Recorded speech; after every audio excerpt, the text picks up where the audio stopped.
Hello, this is Heather Hoffman, and I'm here today with a fun card to share with you using some of the newest Reverse Confetti release and kind of some fun ways to stretch your stamps and confetti cuts and get some unique designs out of that. I'm starting off with a panel of white cardstock, and I'm going to go ahead and die cut it with the stitched heart from Hearts Confetti Cuts. And then moving right along, I cut that off camera, and I'm going to move on and pull out the OMG stamp set. We're only going to use part of the letters for this, but I wanted to kind of show how fun this was, since these are all individual letters that you can kind of put a few other words together, even with a limited number of words like this.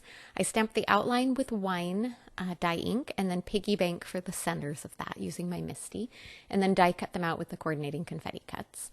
I'm also going to heat emboss a sentiment from this stamp set in white on some Stormy cardstock. And this is just going to kind of be a good add-on sentiment to go along with the letters I'm going to use. As you can see there, I'm only using the G and the O. I kind of set the M aside for another project. I'm thinking down the road I want to make like a Mother's Day card and use the M and the O to write mom. So that's kind of another idea for something to do with those letters. All right, now we're going to add one of the cute little critters from Cheerful Pals. I'm stamping it in Stormy ink, one of my favorite soft inks for Copic coloring. And then I've also layered on behind that front panel a little bit of pattern paper from the new Sweet as Sugar pattern paper pad. I'm adding a few black splatters with some black liquid watercolors to the white panel that I have ready for everything to go on, just to add a little texture and interest to that background. Normally I'd set that aside and let it dry, but I wanted to kind of get this card all assembled on the video, so I'm being really careful to adhere that on because those black splatters are not dry yet. All right, now I'm going to color. When I do stamp with the dye inks, depending on your climate where you live, it is good to give them a little bit of time to dry before you color. Then you don't have to worry about the ink smearing. So I did give that a little bit of time to dry while I worked on the rest of the card. But now I'm going to come in. I've zoomed in a little closer as I go ahead and do my Copic coloring. I'm just using a few shades of pink and then some simple warm gray Copic markers. It's kind of one of my favorite neutral colors to use. I'm trying to remember to set the lids there so you can see the colors, but they're really pretty simple and basic, and just a little bit of shading around the edges as well too, just to kind of add some depth to that image. All right, and finishing off here, a little pink for the cheeks blended with that lightest warm gray, and then I'm going to add a little bit of color to these pom-poms. I kind of picked my color palette mainly based on the pattern paper I decided to use. That's kind of a good way to, if you're trying to pick your color palettes, I'm not sure, pick some pattern paper you love and then choose your colors kind of based on that. That's how I chose the colors of ink that I was going to use for the large letters for the word go.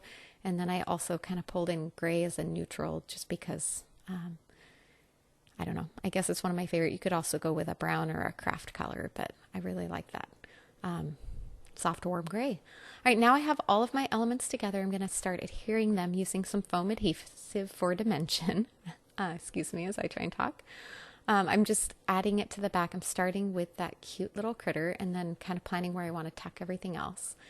And I'm trimming down larger pieces of foam adhesive to kind of fit the back. You could put less on there. I like to make sure the things I pop up with foam adhesive are nice and sturdy on there.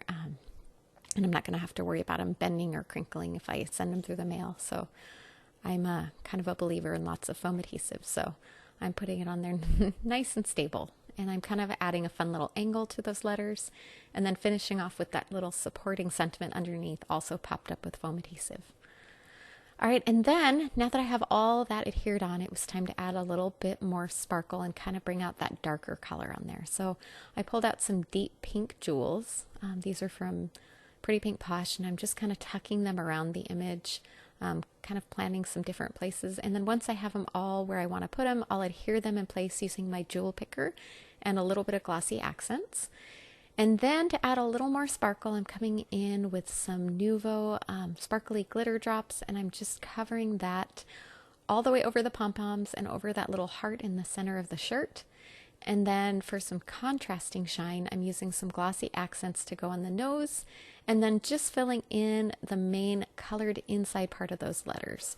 Once that dries, it's going to make it a nice shiny dimensional embellishment that kind of adds a little bit of a fun finishing touch. It almost makes them look like a shiny sticker or something like that. So I love adding a little bit of dimension with glossy accents like this. If you have a fine detail tip, that helps, but you can totally do this even without that. I just like being able to get into those spaces a little bit easier. All right, that's it. We finished this fun, sparkly, happy card. Thanks so much for joining me today. Have a wonderful day.